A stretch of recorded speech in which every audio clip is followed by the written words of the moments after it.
Hi, Professor. This is Brian Nguyen from your Preparing for the Future class at SNHU. This is the Module 4 video blog, which is going to have the exact same format as the previous video blog, where I'm going to state the questions from the assignment and provide you with my answers. Question number 1.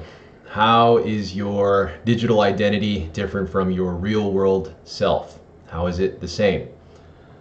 My digital identity is different from my real-world self because I use my digital identity to share the things that are important to me, such as preparing for the CFA exams or providing pictures of my travels.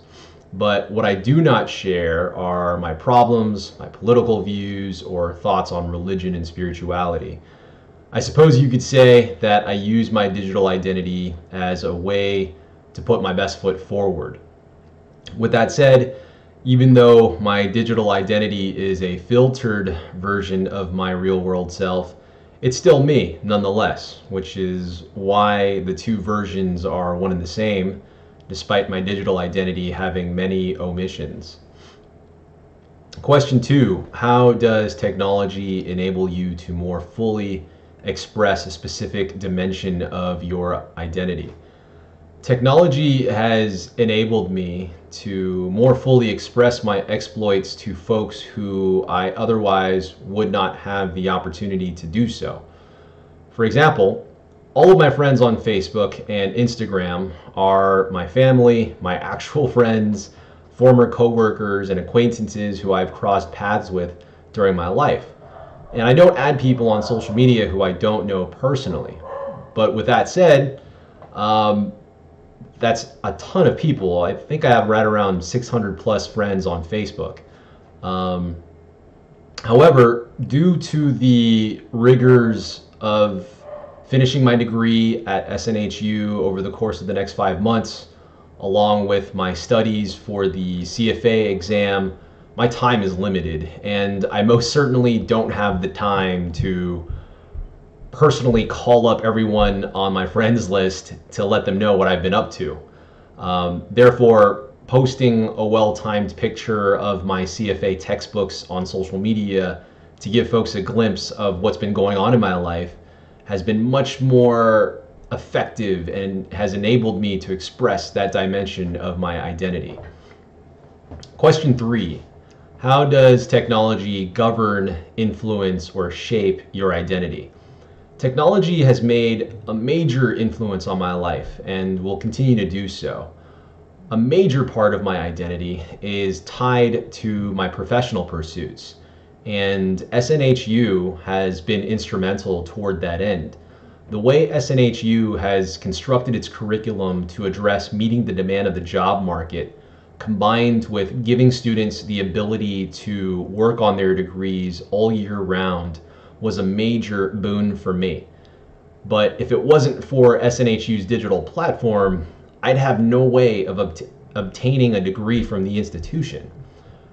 For 2 weeks during my last term at SNHU, I'll be out of the country vacationing with my family, but as long as I have access to a Wi-Fi connection, I'll still be able to complete the coursework.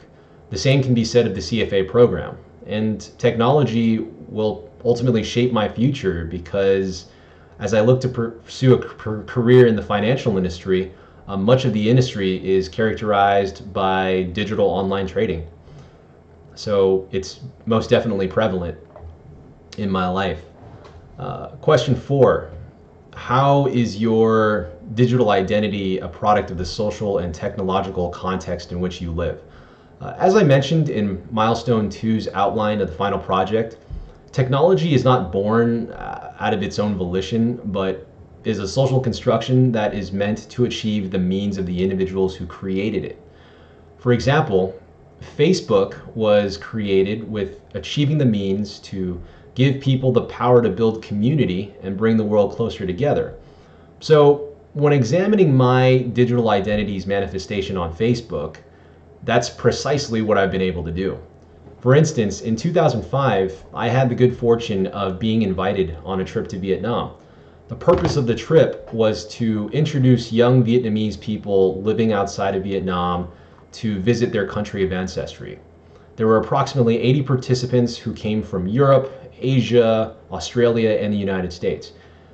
And if it wasn't for social media, keeping in touch with my newfound friends at the time would have been difficult, and we wouldn't be privy to the events that are going on in each of our lives. Having digital identities has enabled us to stay connected and form a community we would not have otherwise. Question 5. How is your online identity like a performance?